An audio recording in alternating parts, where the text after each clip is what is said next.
Hi, Soraya. It's me. It's your Aunt Em. It's your Aunt Em. I'm going to read you some more of the book, A Bear Called Paddington. Remember, we're reading chapter 3. Saved your life? Repeated Miss Brown. Don't be silly. How could A have saved your life? Paddington was about to tell her of his adventure in the bathtub the evening before when he received a nudge from Judy. She shook her head. It's a long story, he said lamely. Then you'd better save it for another time, said Miss Brown. Now, come along, both of you. Paddington picked up his suitcase and followed Miss Brown and Judy to the front door. By the door, Miss Brown paused and sniffed. That's very strange, she said. There seems to be a smell of bacon everywhere this morning. Can you smell it, Paddington? Paddington started. He put the suitcase guiltily behind himself and sniffed. He had he had several expressions which he kept for emergencies. There was his thoughtful expression when he stared into space and rested his chin on a paw. Then there was his innocent one, which wasn't really an expression at all. He decided to use this one. It's very strong, he said truthfully, for he was a truthful bear. And then he added, perhaps not quite so truthfully. I wonder where it's coming from. If I were you, whispered Judy as they walked along the road towards the tube station, I should be more careful in future when you pack your suitcase. Paddington looked down. A large piece of bacon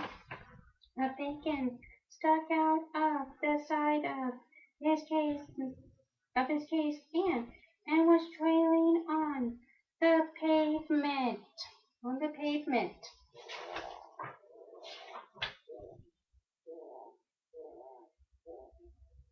On the pavement. Shoo! Cried Miss Brown as a grubby-looking dog came bounding across the road.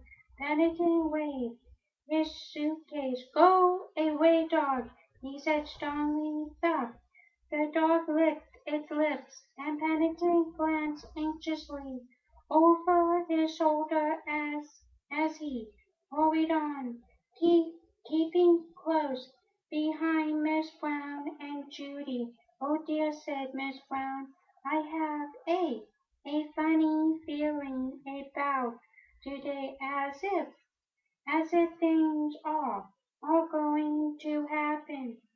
Do you do you ever have that feeling, Paddington? Paddington considered for a moment. Sometimes he said vaguely as they entered the station. At first Paddington was a little bit disappointed in the underground. He liked the noise and the bustle and the smell of warm air which greeted him as they went inside, but he didn't think much of the ticket. He examined carefully the piece of green cardboard which he held in his paw. It it doesn't it doesn't seem it doesn't seem much to get for fourpence, he said. After all, the lovely whirring and clanking noises the ticket machine had made. It did seem disappointing. He'd expected much more for fourpence. But Pennington, Miss Brown sighed, you only have a ticket so that you can ride on the train. They won't let you on otherwise. She laughed and sounded rather flustered. Secretly she was beginning to wish they had waited until later in the day when it wasn't quite so crowded. There was also the particular business of the dogs, not one but six dogs of various shapes and sizes had folded them right inside. Inside. She had a funny feeling it had something to do with Pennington, but the only time she caught his eye, it had it had such an innocent expression she felt quite upset with herself for having such thoughts. I suppose she said to Pennington as they stepped on the escalator, we ought really to carry you. It it says you are supposed to carry dogs, but it doesn't say anything about bears. Pennington didn't answer. He he was following behind in a dream. Being a very short bear, he couldn't easily see over the side, he but when he did, his eyes nearly popped out with excitement. There were people everywhere. He'd never seen so many.